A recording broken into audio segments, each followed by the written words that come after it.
I don't even know how to begin this, but I'm sitting here at 3 a.m., staring at the ceiling, and I can't get the anger out of my head. I never thought I'd be the guy posting about his life falling apart on the internet, but here I am.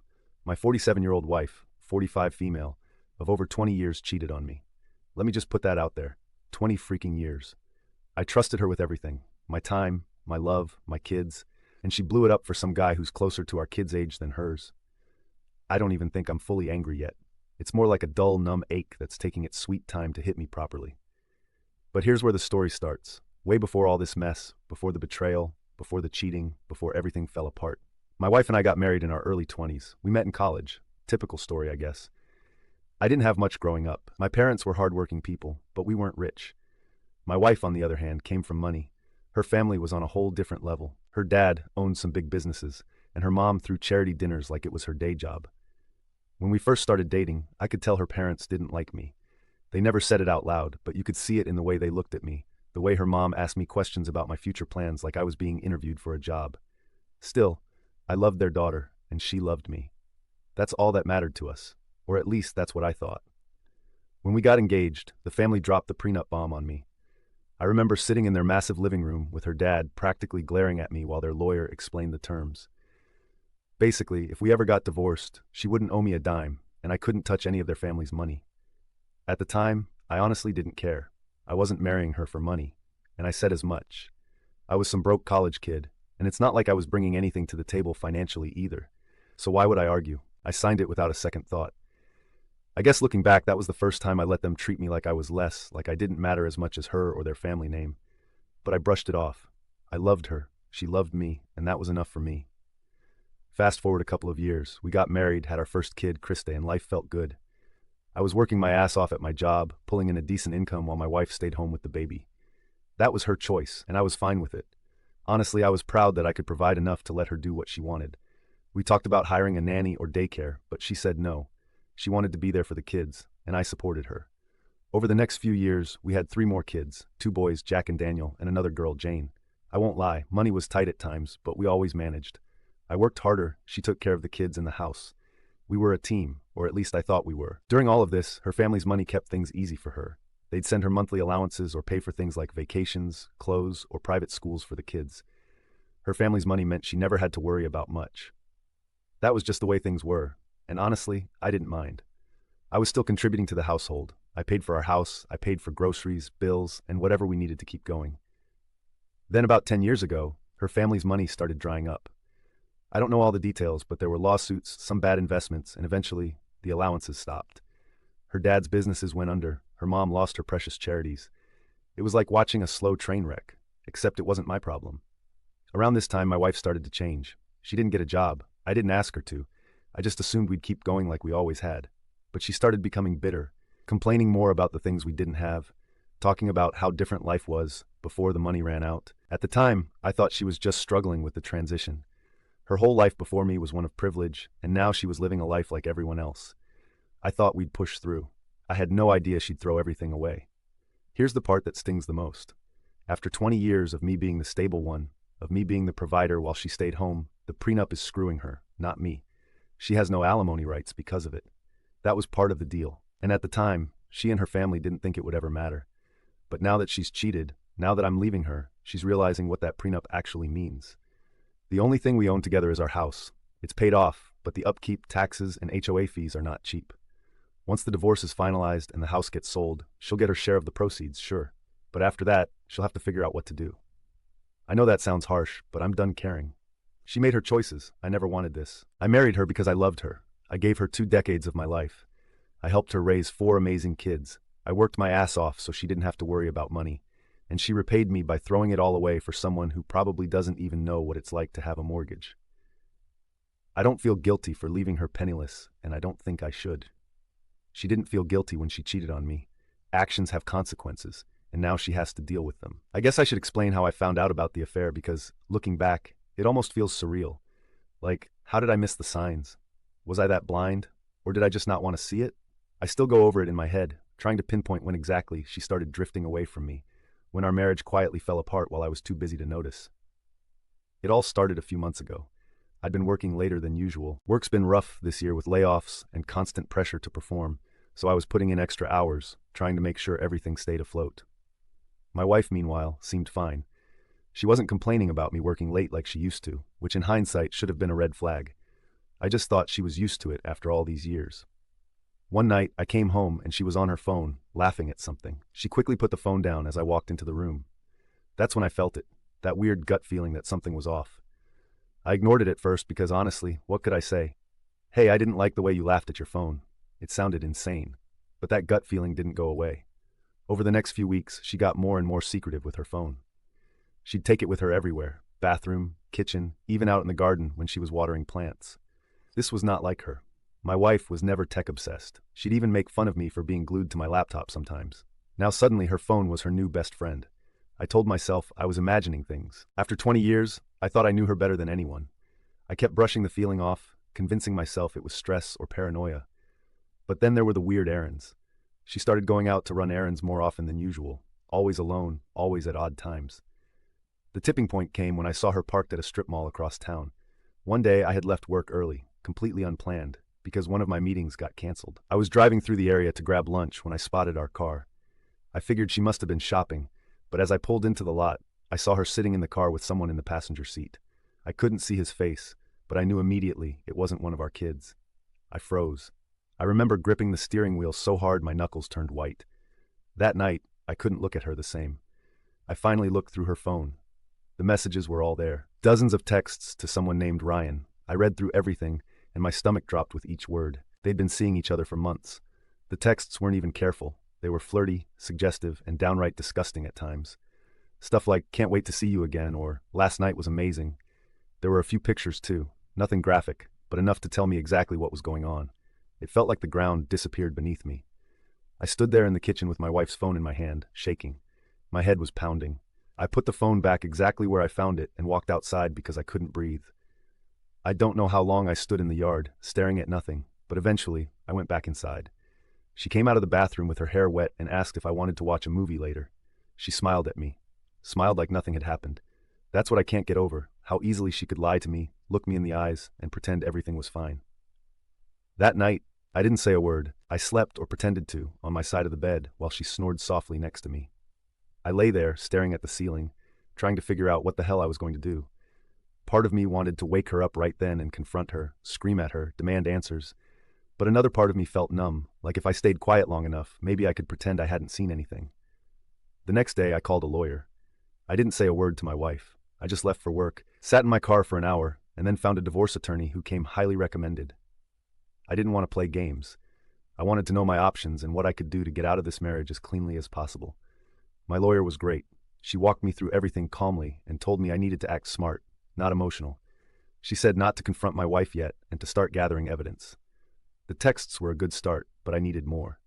So for the next week, I pretended everything was fine. I acted normal while quietly gathering proof, bank statements, her location history, screenshots of messages. I felt like a damn detective in my own house. It was the worst week of my life. Finally, I had enough. My lawyer filed the paperwork, and my wife got served the next morning. Her face when she opened the envelope is something I'll never forget. Shock, confusion, maybe even a little fear. She looked up at me and all I said was, "I know." I didn't yell. I didn't explain. I just walked out of the room. I'll never forget that day because it was the last time I felt like my life was still somewhat in my control. Little did I know, things were about to get even messier. I'll be honest, when I first found out about the affair, my biggest concern was keeping it between me and my wife. I didn't want my kids dragged into it. They didn't deserve this mess, and I didn't want to shatter their relationship with their mother. I figured the less they knew, the better. I thought I was protecting them. Of course, that's not how it went. The moment my wife got served with divorce papers, she decided to flip the script. Instead of dealing with what she'd done, she ran straight to our kids and turned on the waterworks. I wasn't there to see it firsthand, but apparently she sat them all down in the living room and told them I was giving up on the family and rushing to divorce over one mistake. One mistake. That's how she described it, like forgetting to take out the trash or being late for dinner. Jack, 18, our youngest, was the first to come to me about it. He's always been the no-nonsense kid of the family. He knocked on my office door one evening, sat down and flat out asked me, "Dad, what's going on?" I tried to keep it simple. I said, "Your mom and I are having some serious issues, and we're not going to stay together." He nodded, processed it for a second, then asked, "Did she cheat?" The question hit me like a punch. I wasn't expecting him to put it together so fast, but Jack's always been sharper than people give him credit for. I didn't lie. I said yes, she did. I saw the anger flash across his face, but he didn't say anything else. He just nodded again and left. That was the start of it. From there, the other kids started asking questions. Jane, 20, texted me first. She's quieter than her siblings, more reserved, and I think she was trying to feel me out. She asked if it was true I'd filed for divorce. When I said yes, she just replied, okay. No follow-up. No judgment. Jane's always been the type to keep her thoughts to herself, but I could tell she was hurt. Daniel, 19, on the other hand, was more upset about the situation as a whole. He called me a few days later and asked if there was any way we could work it out for the family. I had to explain to him that trust is everything in a marriage, and once it's gone, you can't get it back. I told him I couldn't spend the rest of my life with someone who looked me in the eyes and lied to me. He seemed to understand, even if he didn't like it. Then there's Christy, 22. I saved her for last because, honestly, her reaction has been the hardest for me to deal with. Christy has always been close to her mom, closer than she's ever been to me. That's not to say we didn't get along, but I was the strict parent, the one who made the rules and enforced them, while my wife played the fun, easygoing mom. So I wasn't surprised when Christy took her side immediately, but it still hurt like hell. She showed up at my house one evening, practically demanding to talk to me. I let her in, and she wasted no time tearing into me. Why are you doing this to Mom? That was the first thing she said, not a question about what happened, not asking for my side of the story, just accusing me. I stayed calm because at the end of the day, she's still my daughter, and I love her. I told her the truth, plain and simple. Her mom cheated. I said I couldn't forgive that, and I wasn't going to pretend like everything was fine. Christy shook her head and started crying. But she's sorry. She knows she messed up, and she wants to fix it. I couldn't hold back at that point. I told her, Christy, this isn't something you fix. This isn't a broken plate you can glue back together. Your mom made choices that destroyed this marriage. I'm not going to stay married to someone who doesn't respect me. She looked at me like I'd slapped her. You're just giving up, she said. You're destroying this family because you're too proud to forgive her. That broke me. I wanted to yell. I wanted to scream that I'd given 20 goddamn years to this marriage and her mother was the one who destroyed it. I bit my tongue, though, because yelling wouldn't solve anything. Instead, I told her, Christy, I love you, but this is between your mother and me. You don't understand everything, and it's not your job to fix it. She left angry, and for the next few weeks, every time I heard from her, it was more of the same, pleading, crying, and begging me to give her mom another chance. I kept offering to pay for therapy for her because I knew she was hurting, but she wouldn't take it. She just kept telling me there wouldn't be anything to cope with if I'd stop the divorce. At this point, I had to limit contact with her for my own mental health. It killed me to do it, but I couldn't keep having the same argument with her every day. I told her I'd talk to her again once things calmed down, but until then, I needed space. The other kids stayed neutral for the most part. Jack stopped talking to his mom entirely after he found out about the cheating. Jane tried to stay out of it, but I could tell she was quietly supporting me. Daniel was torn, I think, but he kept his distance from both of us. My wife, though, she saw all of this as leverage. She knew Christy's reaction would get to me, so she used her to try to manipulate me. Suddenly, Christy was sending me long texts about how much her mom regretted what she did, how she deserved a second chance, and how I was being unfair. I knew exactly where those words were coming from. It wasn't Christy, it was her mother. That was the moment I realized my wife wasn't just trying to save our marriage, she was trying to save herself. She knew the prenup screwed her over, and now she was weaponizing our kids to pressure me. That realization made me angrier than anything else. It was like she didn't care how much damage she was causing as long as she got what she wanted. I wish I could say I handled this perfectly, but I didn't. Watching my kids get dragged into this mess, seeing Christy fight me while my wife pulled the strings, it broke something in me. I felt like I was losing my family piece by piece, and there wasn't a damn thing I could do to stop it. If you've been following my story, you already know that things were bad. But what happened at Jane's birthday took everything to another level. It's the kind of night I'll never forget, no matter how much I wish I could. Jane turned 20 a couple of weeks ago, and we'd planned a small family dinner at my house. Nothing fancy, just the kids, a cake, and some pizza. Something casual. Since Jane's not the big party type, I knew it was going to be awkward because it was the first time my wife and I would be in the same room since I filed for divorce. I also hadn't spoken much to Christy since our last fight, but I figured everyone could suck it up for one night. It was Jane's birthday, after all. A couple of days before, I texted Christy and my wife to let them know my one ground rule: don't bring up the divorce. I told them this was for Jane, and I wasn't going to let our issues ruin her day. I thought I'd covered my bases. Christy never replied to my text, and my wife didn't either. That should have been my first clue that things were going to go sideways. The day of the dinner, everyone showed up. My wife was the last to arrive, which was typical for her. She always had to make an entrance. She walked in with Christy right behind her, and immediately I felt the tension. My wife smiled at me like nothing had happened, and Christy didn't even look at me. I kept my mouth shut because I wasn't about to start a fight. Dinner itself was tense. The kids were trying their best to keep the mood light, cracking jokes and talking about work or school, but you could feel it. It's hard to describe, but it was like there was this invisible weight sitting on all of us. Every time my wife said something, it felt forced, like she was trying too hard to act normal. Christy was quiet, which isn't like her at all. She usually talks everyone's ear off, but that night she barely said 2 words. Then we got to the cake. Jane seemed happy enough. I was trying my best to focus on her, to make her feel celebrated, even if things were awkward. But as soon as the candles were blown out and we started cutting the cake, my wife decided that was the perfect moment to start her little speech. "Isn't it nice to have the family all together again?" she said, raising her glass like we were at some perfect family dinner in a movie. "It's so important to put aside differences and come together for the people we love." I froze. I could feel the blood rushing to my face because I knew exactly what she was doing. This wasn't about Jane or her birthday. This was about the divorce. She was trying to guilt-trip me in front of our kids, and the worst part was she was doing it under the guise of being a loving mother. The room went silent. I glanced at Jane, and she looked down at her plate, clearly uncomfortable. Jack, my youngest, was the first to break the silence. "Are you serious right now?" he said, glaring at my wife. "You couldn't just keep it to yourself for one night?" My wife tried to play innocent. "What? I'm just saying it's good to be together, that's all." Jack wasn't having it. "No, you're not. You're making everything about you like always." That's when Christy jumped in. "She's not making it about her," she snapped at Jack. "She's trying to fix things. She's the only one who's trying to keep this family together." At this point, my head was pounding.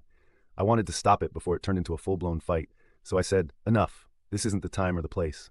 But it was too late. Jane, who had been quiet all night, suddenly slammed her fork down on the table. "Oh my God, just stop!" she yelled. "Christy, you're only on Mom's side because you helped her cheat." The entire room went dead silent. You could have heard a pin drop. I turned to Jane, stunned. "What did you just say?" I asked. Jane looked angry, angrier than I'd ever seen her. She turned toward Christy. "You knew, didn't you? You knew about Mom's affair, and you helped her hide it." I looked at Christy, and I swear she went pale. She didn't say a word. She just sat there, looking guilty as hell. That's when I realized Jane was telling the truth. My own daughter, my oldest child, had known about the affair. Not only that, she had actively helped her mother cover it up. I can't even describe what I felt in that moment. It wasn't just anger. It was betrayal on top of betrayal. It was like the knife in my back got twisted all over again. I looked at Christy and asked, "Is that true? Did you know?" She didn't answer. She didn't deny it. She just sat there, looking down at her lap. My wife tried to jump in and deflect. "Let's not do this right now," she said, her voice shaky. "This isn't the time." Jack cut her off. "Are you kidding me? You did this, and now Christy helped you?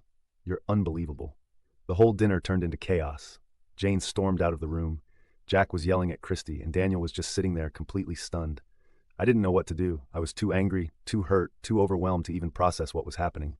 I stood up, looked at Christy, and said, "We're done talking for now. I can't even look at you."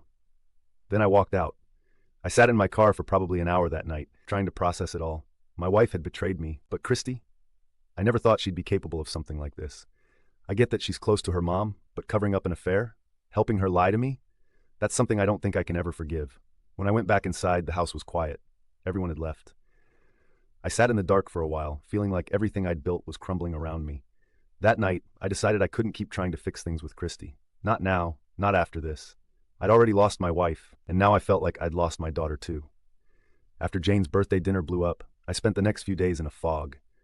I barely slept. I'd sit at the kitchen table with a cup of coffee that would go cold, just staring at nothing. The silence in my house, which used to feel comforting after a long day, now felt heavy and suffocating.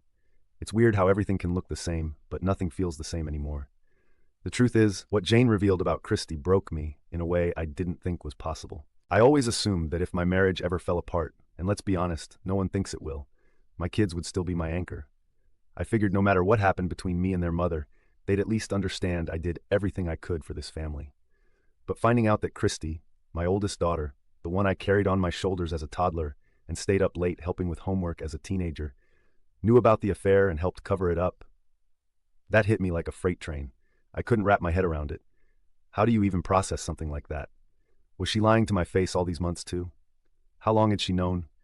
Did she sit at the dinner table with me, laughing at my jokes, while knowing her mother was sneaking around behind my back? It made me question everything. Every hug, every "I love you," every conversation we'd ever had. It all felt tainted. I didn't want to believe Jane at first. I hoped she'd been mistaken. that maybe she'd misunderstood something. But when I replayed the look on Christy's face that night, how pale she went, how she didn't deny it, I knew. She couldn't even look me in the eye, and her silence told me everything I needed to know. The next morning, I tried to distract myself. I went for a long drive with no destination, just circling the outskirts of town with the windows down. It didn't help. Everywhere I looked, I was reminded of my family, of the life I thought I'd built. The gas station I'd taken Christy to when she was learning to drive, the park where we used to have picnics, the ice cream shop the kids loved when they were younger. It was like my entire town was mocking me. When I got back home, I sat down and tried to write Christy a text. I thought maybe I could calmly ask her why. Why she'd do this, why she'd betray me like that. But every time I started typing, my anger took over. I'd start with, "How could you?" and then delete it. I'd try something softer, like, "Can we talk?" But that felt pointless. What was there to say? I knew I'd just end up yelling, and I didn't want that. So I didn't send anything. I spent most of that day replaying memories of Christy in my head. When she was little, she used to sit in my lap and tell me I was her hero. I was the one who took her to her first concert when she was 13. I remember how happy she was, holding my hand the entire time because the crowd was so big and she didn't want to get lost. She used to call me for advice about boys or college classes when she moved out. So how did we get here? How did I become the villain in her eyes? I keep thinking, maybe I wasn't enough of a dad to her. Maybe I worked too much. Maybe I didn't spend enough time bonding with her, and that's why she sided with her mom so easily. I don't know. I'll probably never know. That evening, I finally broke down. I'll admit it, I'm not ashamed. I cried like I haven't cried since I lost my own father. It wasn't just about my wife anymore. It was about my daughter. I've always been the type of guy who holds things together for everyone else, but I couldn't hold it in anymore. I was grieving, the family I thought I had, the trust I thought we shared. It felt like I'd lost everything all at once. After that, I decided I needed to make a choice.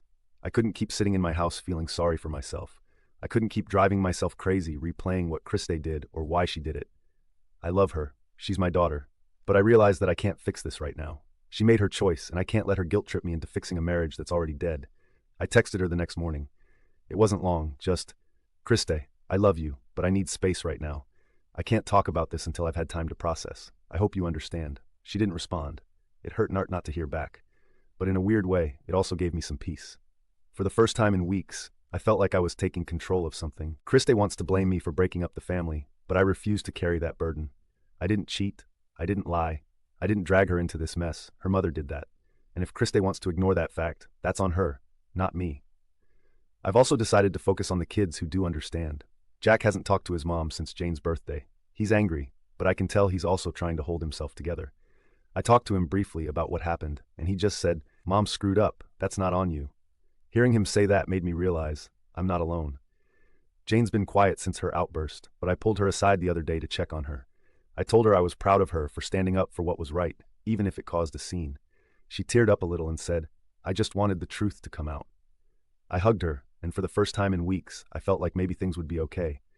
Daniel's still keeping his distance, but I know he'll come around eventually. He's always been the middle ground kid, and I don't blame him for not wanting to take sides. As for my wife, I haven't spoken to her directly since Jane's birthday.